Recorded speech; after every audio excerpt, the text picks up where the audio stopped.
Hi, my name is Harris, and my student ID is 1222747 And today, my topic is manufacturing of spring. Here's the introduction.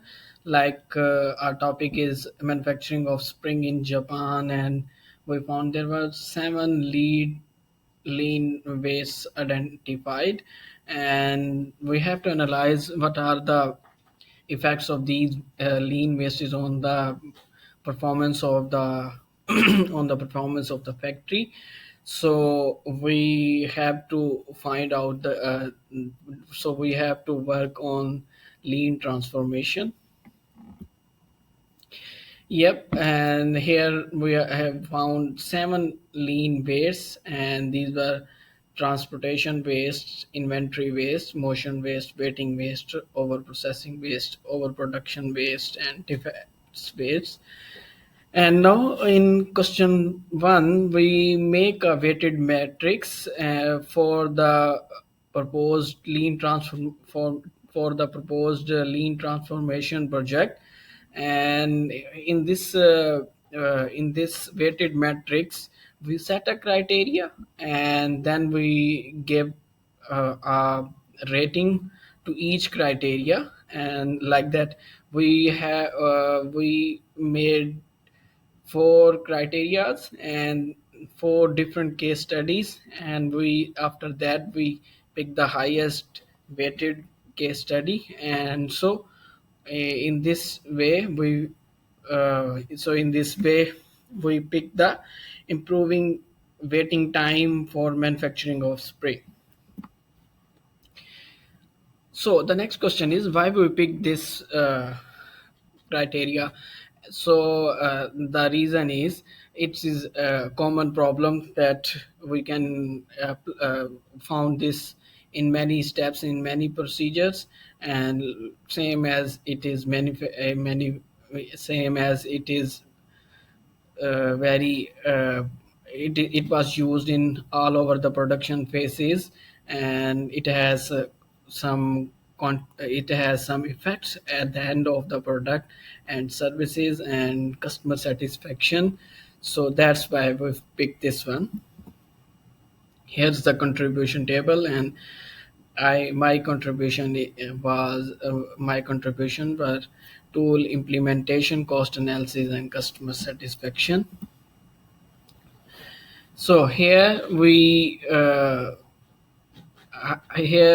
will explain the benefits of Kanban model in lean management.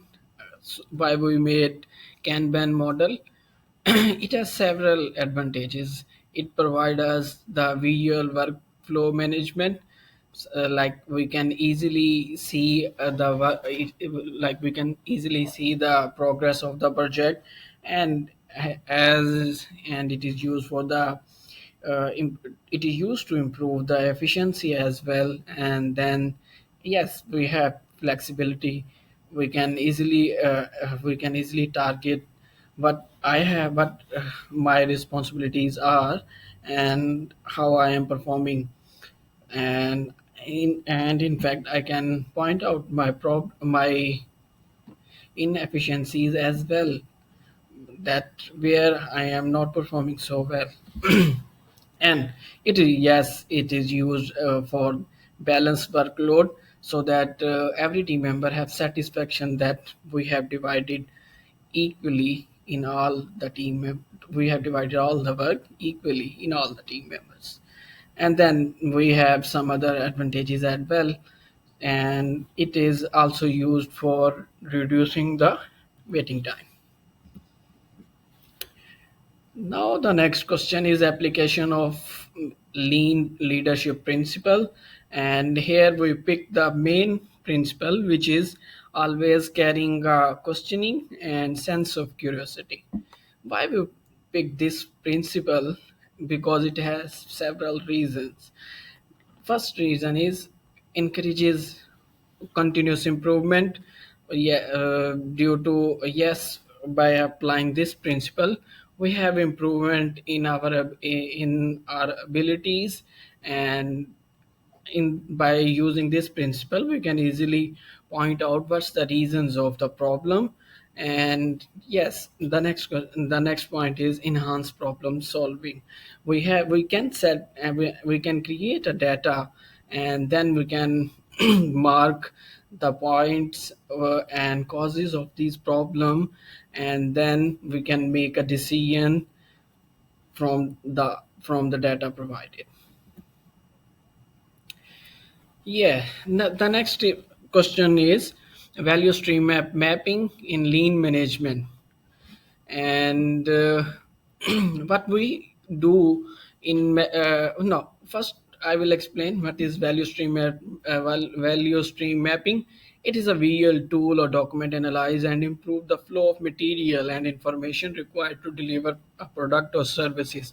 What we do in value stream mapping, we create a graphical chart, and in this way we can we draw the graphical representation of of the project in the in the previous phase. And then after applying lean transformation, after removing all of the waste, we again draw the value stream mapping where we exclude the excessive waste, and then we can reduce the project overall time of the project. Here our current state of value stream mapping, and you can see there are different phases of heating, cooling, and grinding, processing, and packing. And so I will explain two of the main points, which are grinding and processing, where we are consuming our most of the time. We are consuming the way we have waste of around about 180 minutes between these two processes. But what we will remove the waste from these 2 points majority, and then we can reduce overall the project duration, overall the process of the duration. Now here we can see the future state of value stream mapping. You can easily see, as I explained earlier, that the grinding phase and the processing phase, between two phases we found the waste of 180 minutes, and we reduced the time phase from 180 to 120 minutes. The same we had done in the other phases as well, but but between these two phases we have done we have reduced the time lap, and yes, we have exclude the waste. So what we had done in this value stream mapping, we had reduced the production lead time from we have reduced the processing time from 8.5 hours to only 5.5 hours. That is what we call value stream mapping. Here we have some explanation of these, that we have what we have done in value stream mapping. We have done lean transformation and applied different techniques such as 5S, which is short, set in order, shine, and standardize, and the last one is sustain. We have used these type of techniques for lean transformation, and then hence we have reduced the time period of all over the project from 8.5 hours to only 5.5 hours. Now we will move further. The next on the next part, which is fishbone diagram.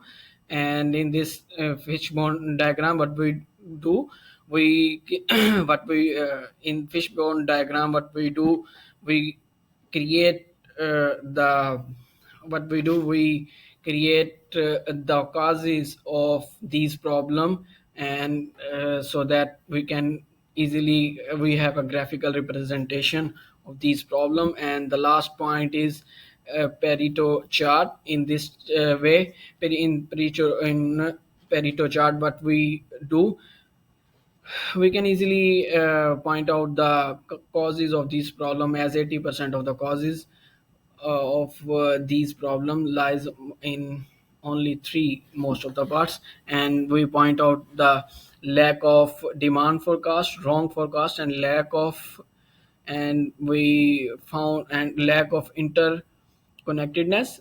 And we can easily found that 87.96% of all the problems are due to only these causes. That is what we call Pareto chart. Thank you.